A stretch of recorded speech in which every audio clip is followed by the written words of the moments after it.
Back in time, as you can see, I have pulled a moldboard plow out of the weeds. I've got a plot here to plow up for the neighbor. We're going to plant a wildlife food plot in order to attract the creatures, in order to make some great hunting. You can see here a stand the owner has put up on the property. So we've got about a 6-acre plot here. This has not been turned over in about 15 or 20 years probably. And as thick as the grass was on it, I figured the best option was to just bring a moldboard plow in here, turn it over, disc it up, and we're going to plant some corn and sunflowers in here. The moldboard plow has not been out of the bushes in probably 4 or 5 years. Occasionally we pull it out just for situations like this where land has not been turned over in a while, and the best way I have found to go about it is just plow it up like this and disc it down. So enjoy the video footage I'm able to get for you.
In my opinion, a moldboard plow is the true test of a tractor and how much horsepower it has. It's hard to believe that this is how we worked all of our ground 20 years ago probably. We had a 4-bottom and a 6 or 7-bottom plow, I guess. So this is a 100 horsepower tractor, and this is a 100 drawbar, not PTO, 100 horsepower at the drawbar. And I'm pulling about 4.5 miles an hour, and in places, this is all this tractor wants. I've got to downshift in a couple of places.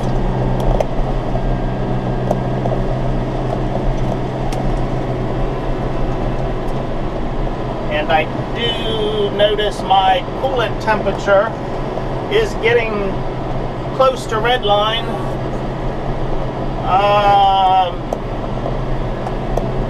I'm guessing most of that has to do with the grass the seed and the debris from the grass getting into the radiator. There's a screen just in front of the radiator that will get stopped up. So I'm going to stop and check that screen and clean it out. I think that's the major issue for this temperature getting close to the red line.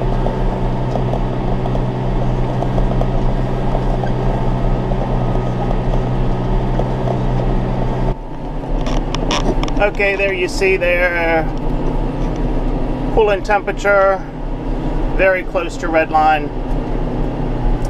So I'm going to stop here on the end under the shade tree and check that screen in front of the radiator to see if it's stopped up. If that is not stopped up, then I guess I just have to back off one gear in order for the tractor to cool down. The last 2 days we have reached 91 degrees, 92 degrees. Today I'm not sure we will get to 90 degrees, but very close to it. And then tonight we've got a cool front coming through, some rain showers in the forecast, and I think tomorrow is only supposed to be in the 60s. So this is May weather for us.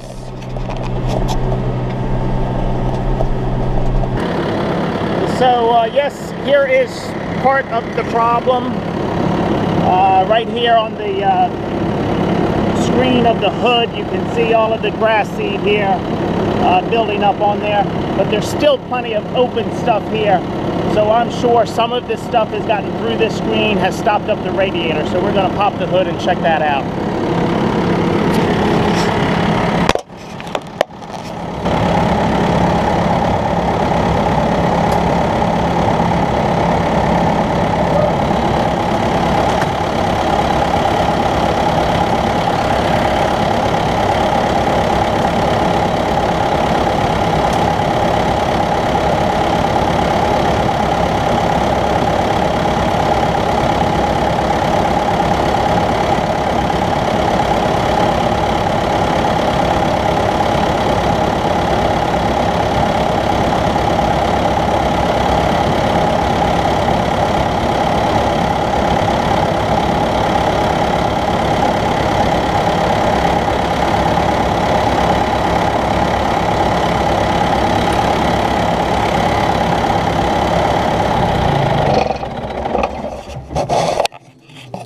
Alright, so yes, here, when I cut the tractor off, a lot of this fell out, but I didn't want it sucking through the radiator.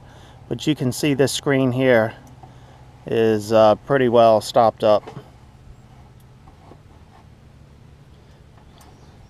And I hate to cut that tractor off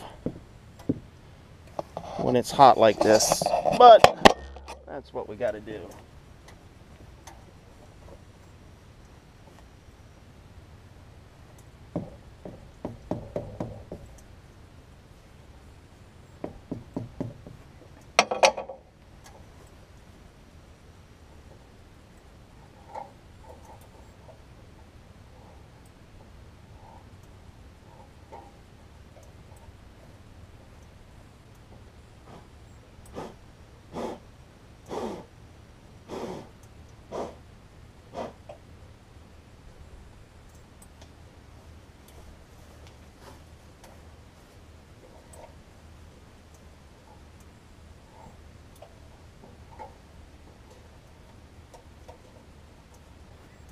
Okay, so what I noticed when I pulled this screen out is some dampness in this area that everything was sticking to.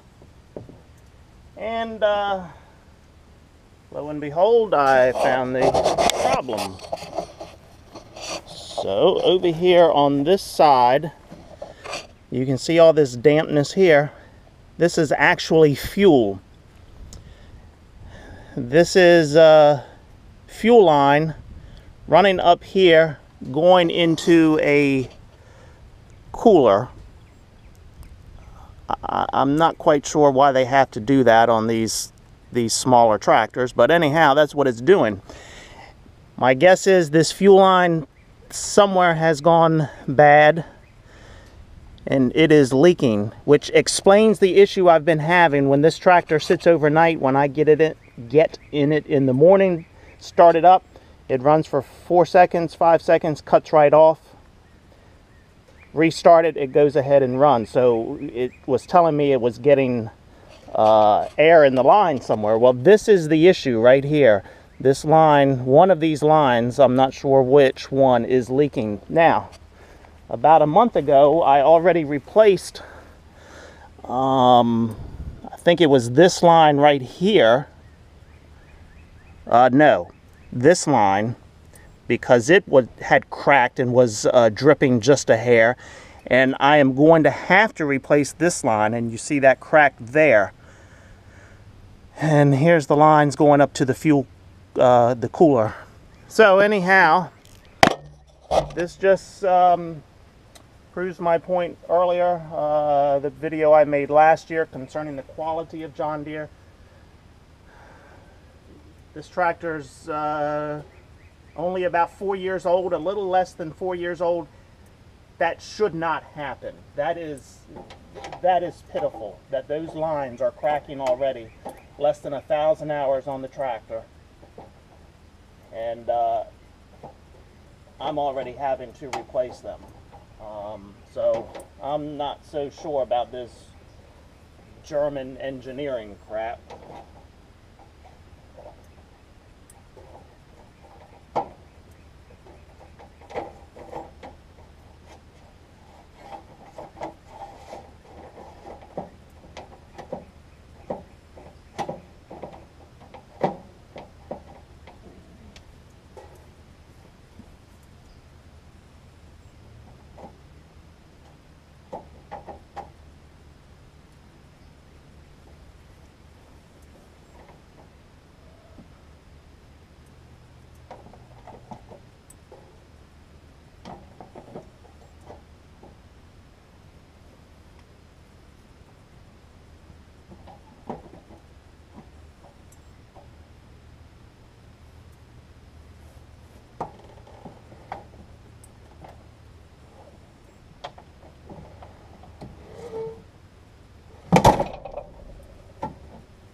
Okay, that should solve my overheating issue.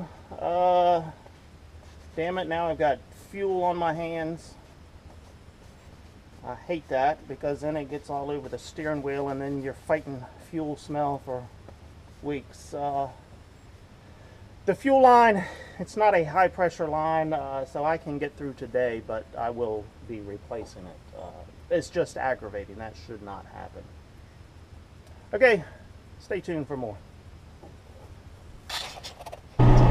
Okay, just as I thought, that did help cleaning that screen out. The coolant temperature has come down to where it should be now, right about in the middle.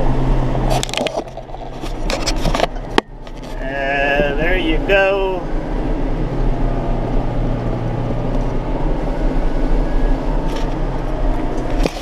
So that problem is solved, but that fuel issue is not solved.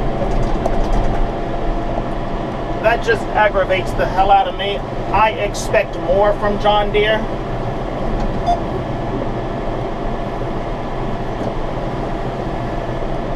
But as a friend and I continue to talk about, we are in a throwaway society where it is cheaper to throw away and get new than it is to repair anymore. Now, I understand tractors are a little bit different. You don't throw them away and get a new one. You do repair it. But it still comes down to cheaper materials being made, because it is all about the bottom line. If they can save a half a cent here and a half a cent there, those half a cents add up. But really, in the end, if you're not satisfying your customer, it doesn't add up. I could go on forever about this, and the whole macroeconomic issues in the world, minimum wage increases, it just doesn't, it's not working. We need to go back to the 70s, 80s, and 90s when we were producing things here in the USA, when quality mattered, and it wasn't about price shopping, it was about quality. My house was built in the early 90s, and I still have some of my original appliances in the house.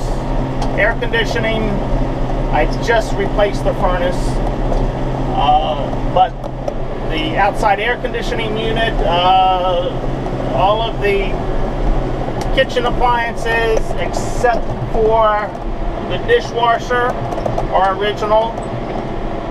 The electric water heater is original.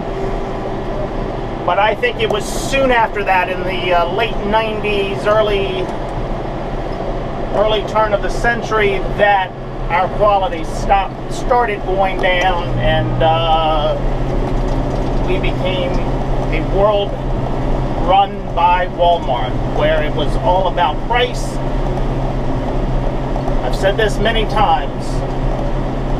Walmart was the ruination of this country, because it made people think they could afford things they really could not afford. And the example I always use are swimming pools.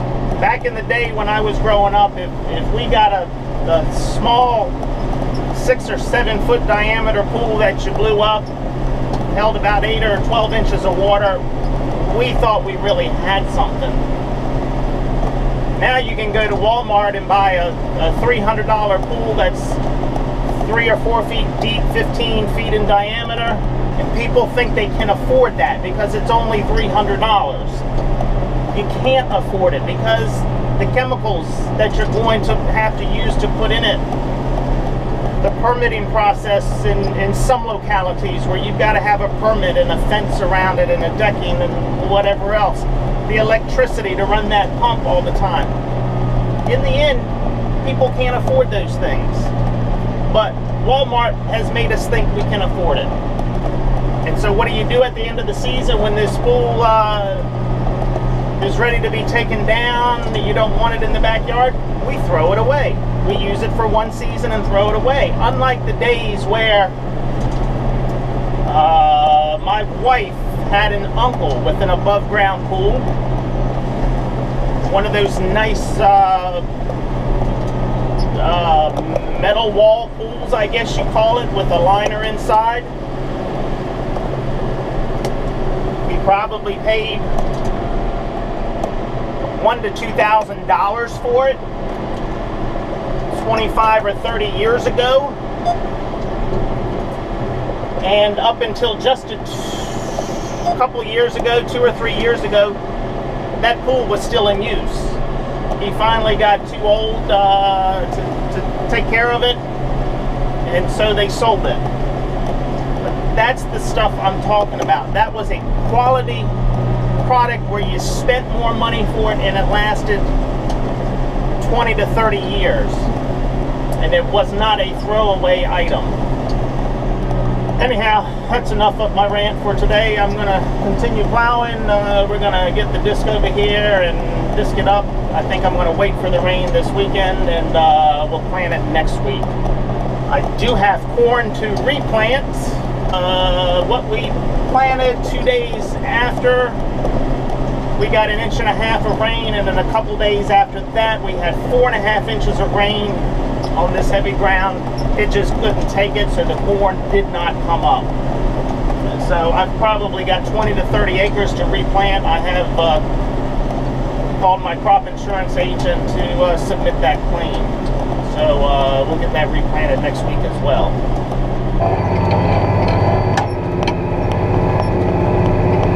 Oh boy, the other joy of moldboard plowing is the first time running the disc over it.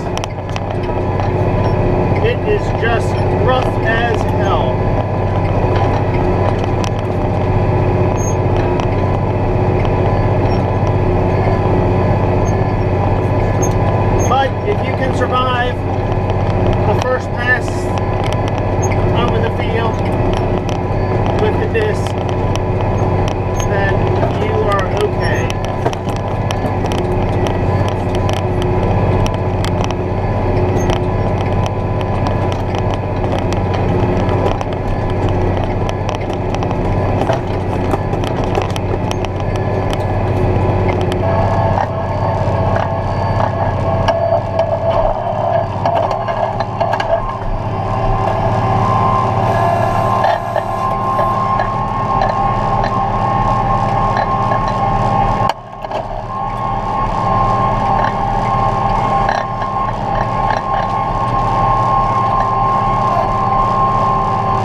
the